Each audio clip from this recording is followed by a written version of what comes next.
Hey you guys, I'm back with another video and I wanted to do this one about how I was able to save almost $17,000 so far this year and what goes into that and like what kind of things what kind of changes I've had to make, any kind of saving tips I might have or anything like that. So if you're interested in that sort of thing or even more content like that, go ahead and subscribe and hit the post notification bell so that you'll be notified when I do upload more videos.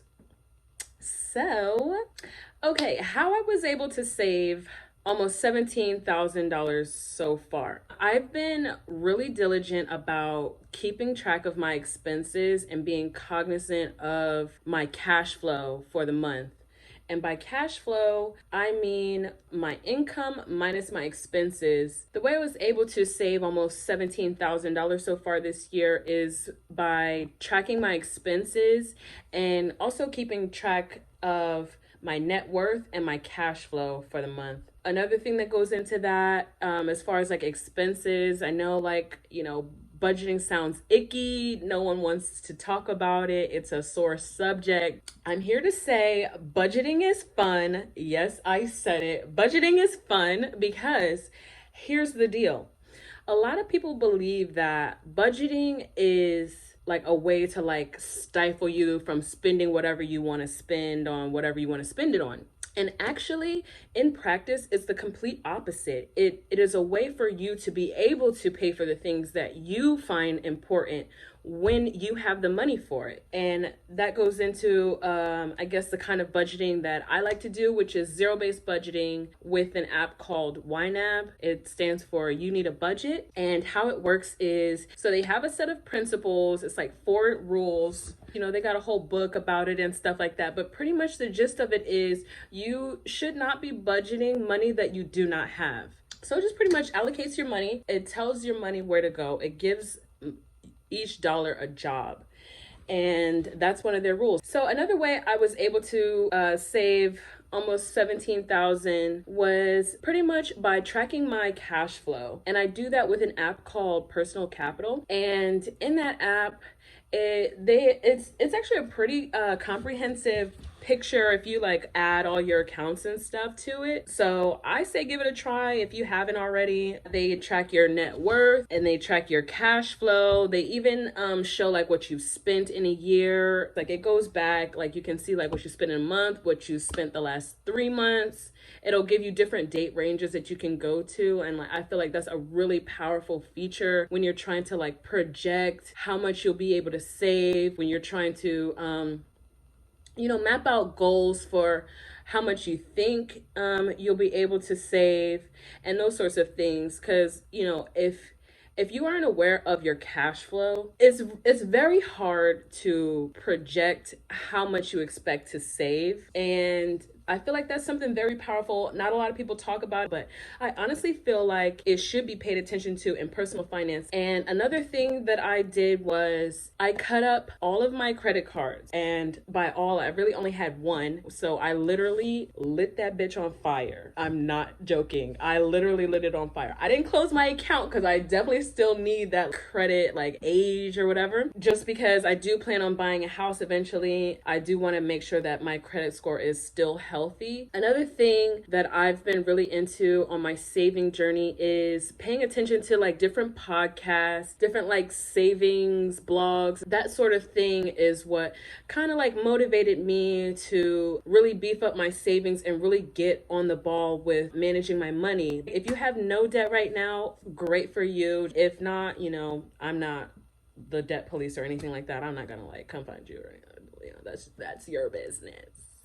Okay. The next thing that I think helped contribute to, my savings accomplishment so far this year is the fact that I feel like it's the fact that I have my money in several different places. Even though I may have money in the bank, in my brain I am broke. In the bank I may have it, I may not. That don't matter. In my brain, that's where the behavior starts. And so I feel like you have to trick yourself into thinking, you have less money. And the way I like to do that is by spreading my money out across multiple accounts. By doing that, it makes me feel like I have less money than I actually do. Another thing I think that helped me in saving money was writing down my goals. And one of the things I definitely want to do is get a month ahead in my expenses. And I want to start contributing again to my retirement up to 15%. And I want to complete my goal of saving $18,000.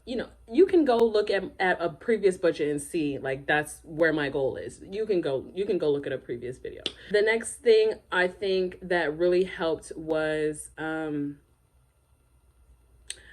I don't go out anywhere. This quarantine has been doing great, saving money and stuff. There's definitely been no restaurants, and the fun has been sticking to like outdoors, nature sort of things that like I'm not going to see anyone right next to me. That's something that I think has really helped, like just trying to change what kind of activities you're involved in. Like taking a hike, going to the park, those are all free, hopefully, for you. The next thing is food was a huge category that I really needed to pay attention to and manage better. And the way I did that was literally searching on YouTube videos of like these frugal YouTubers making like 100 meals with like $45 or that sort of thing, and like making food from home. So I like get into like the grainy details of my finances. I am aware of every single cent everywhere it could be. Having regular check-ins with your budget, I think also helps to save and like helps you to stay cognizant of like what you're spending, making sure that all expenses are accounted for and that you have your budget in order. Inputting my transactions on a daily basis, like at the end of every day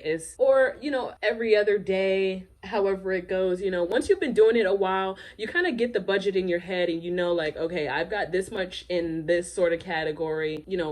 Inputting the transactions in at the end of the day is kind of like how I like to go about it. I'll take time at the end of my day or at the end of the week or 15 minutes on a payday and, just budget out everything that I have to spend. I also like to like keep notes in my phone as well as reminders. Like I'll put in a reminder on a payday, like what I want to save for, what I want to make sure that I'm putting money towards. So another tip I have for how I was able to save was, just having a really powerful why and holding on to that and following through. It's a lot of things that you can accomplish when you have a very good reason why you want to. There is a lot we can do as human beings if we put our mind to it, and the way that we do that is by telling ourselves why we want it. It may not come naturally to you to want to save or to budget or that sort of thing, but it may be a means to an end. Maybe you want to finally take your kids on a vacation somewhere that they've never been before, or maybe you want to treat your spouse to an anniversary, or it's plenty of reasons out here. I suggest you find one that is very powerful. You don't want to just live, you don't want to just survive paycheck to paycheck. You want to thrive, and the way that you do that is by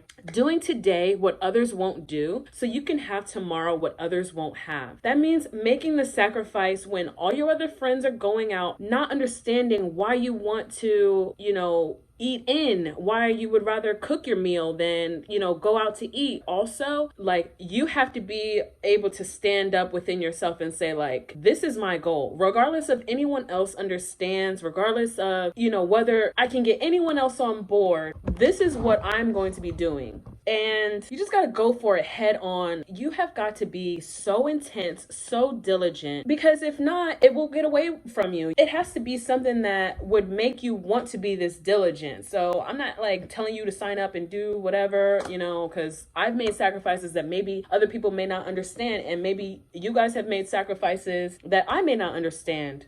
I'm telling you, I've made mistakes. Like, I'm gonna go into like all of my big financial mistakes. I think that that would be a really good video for you guys to see, just to see like how I've recovered from it, things that I've done, what my thinking was in the moment, and like how do you, how do you move on past it? Another tip is, finding a community of like-minded people that understand you and your goals. You can have a community for like people that are so interested in saving, or budgeting, that sort of thing. Like there's different little communities all around YouTube, and there's definitely one for like saving money, to just kind of like let you know that it's not just you that has this goal, and it's not just you that finds saving important. And another tip is make sure your housing expenses, meaning rent, utilities, if you can possibly fit them in, all of that equals no more than a quarter of your take-home pay. You'll find you can save a lot like that. So that's about all I have left for this video. If you like to, give me a thumbs up. If you want to see more, subscribe. I'll be having another video coming out soon. Thank you so much for watching, and please stay safe.